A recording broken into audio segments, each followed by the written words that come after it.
Here we are yet again, late in the evening at More Market Intelligence, and there have been some items that have been weighing heavily on my mind. So I thought it was time for another episode of Cheryl Moore's Indexed Annuity Girl YouTube channel. Over the past couple weeks, there have been a couple of different articles that have been published in fairly reputable news publications on financial services products. And those articles were positioned very negatively against annuities.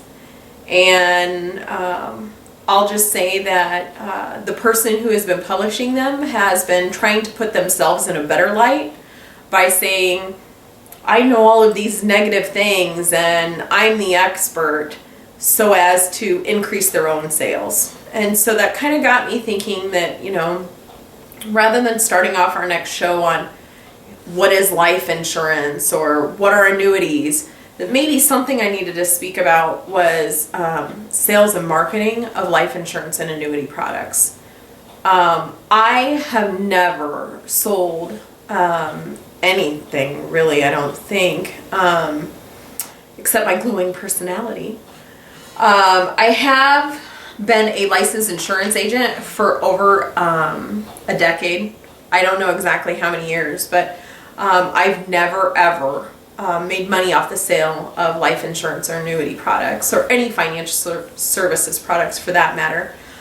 The reason I am licensed is so that I can see what other licensed insurance salespeople have to go through in order to do what they do.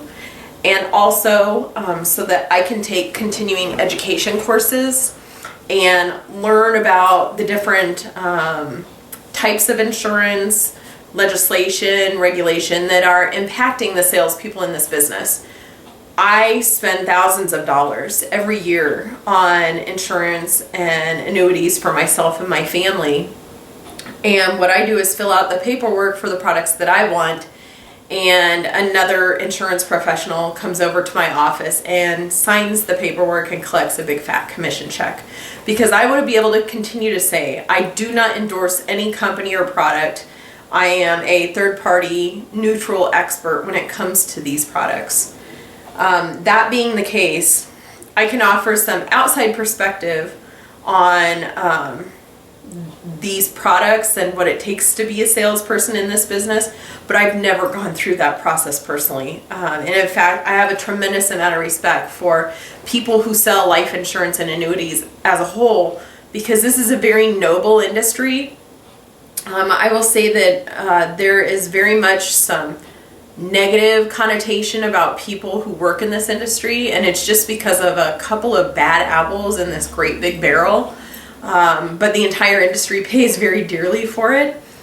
I just could never do what those people do. It's easier for me to achieve my goals in educating the nation about life insurance and annuity products by educating these licensed insurance professionals so that they have the knowledge that I have, and then they can pass it on to their prospects and their clients. But in order to lay this foundation for everybody who's going to be watching this channel, this evening I'd like to talk a little bit about different types of financial services professionals, different types of distribution of life insurance and annuity products. And then I want to close with kind of some buyer beware type tips. And certainly not an all-inclusive list, but just some things that came to my head in the 5 minutes I spent preparing for this video prior to turning the camera on. First, it's very, very important, and I think this is the least understood concept when it comes to financial services in general. Most Joe the plumbers or your typical American, most people don't know that you don't have one money person. You don't have one financial services professional that you work with. In fact, there are lots of different types of financial services professionals, and it's really important to understand that for a lot of different reasons. First, let's talk about some of these financial services professionals, some of the main ones that you would think of. Number one, a bank representative. Many people are familiar with and comfortable with the people who they deal with at their bank. And those people would maybe sell them checking accounts, savings accounts, money market accounts, even certificates of deposit. Anything that could be sold through a bank, which are typically limited to those products that we just discussed. At times they do also sell some types of annuities, but that is very, very limited, and I would say it's only when rates on certificates of deposit are really unattractive during periods such as what we're experiencing right now. When CD rates are attractive, there's really no reason for the banks to push or sell annuities even when appropriate, because they have extra incentives to sell the CDs, and we'll just leave it to that for now. Financial advisors are another type of financial services professional, and I'm lumping this group of people together as financial advisors. These people might call themselves money managers, wealth managers, financial advisors. There's a lot of different things they call themselves, but what I'm getting down to is these are registered representatives who sell securities products such as stocks, bonds, mutual funds, variable annuities, any type of product where you are subject to losing principal as a result of market performance. I would lump those people together in this category. And I refer to them commonly as registered representatives. These are people who are typically going to be selling products where you can lose money as a result of market performance. For that reason, these people are generally going to be paid a commission every single year on the products that you purchase with them, because they have to be incentivized to do their due diligence and make sure that they are managing your monies responsibly. So in order to do that, they are paid a commission every year based on the performance of those products, because if they don't do their job and you end up losing money, well, then it's going to hit their wallet too. The next group of financial services professionals that I would discuss would be property and casualty insurance agents. And property and casualty agents are a type of insurance agent who sell products such as auto insurance, homeowners insurance. A lot of times these are the people who sell products which you have to have. It's not one of those things that people would commonly think of as a luxury. For example, auto insurance is something that's mandatory in almost every state in the United States. So most people have a property and casualty insurance agent. And typically those are going to be products where a commission is paid a single time at the time that the product is purchased. The last group of financial services professionals that I would address would be insurance agents that are licensed to sell life, health, and accident insurance products. So life would be life insurance and annuities.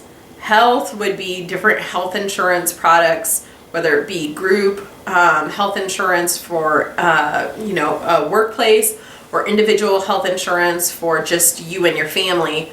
And then accident insurance would be like a certain type of insurance that may be represented by a duck who currently has a broken wing, if you're with me. So those type of agents typically would earn their commissions and be paid a single time at the time that the product is purchased as well, just because those are, again, products where typically, it is a product where monies cannot be lost as a result of market performance.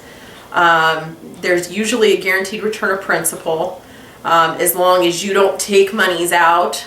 And there's no reason for active money management to be done within those products, because you can't lose money as a result of market performance. So there doesn't have to be an incentive type pay for the insurance agent to continue monitoring the performance of your accounts. So here's the deal. I decided to write this article, and if you want, I'll actually put it out on my blog at indexedrockstar.com, and that's INDEXED Rockstar, just like it sounds. the blog or the articles that are directly at the top of the page. This article that I wrote a couple of years ago was stemmed from a conversation that I had with a person who served on the board of directors at my credit union with me.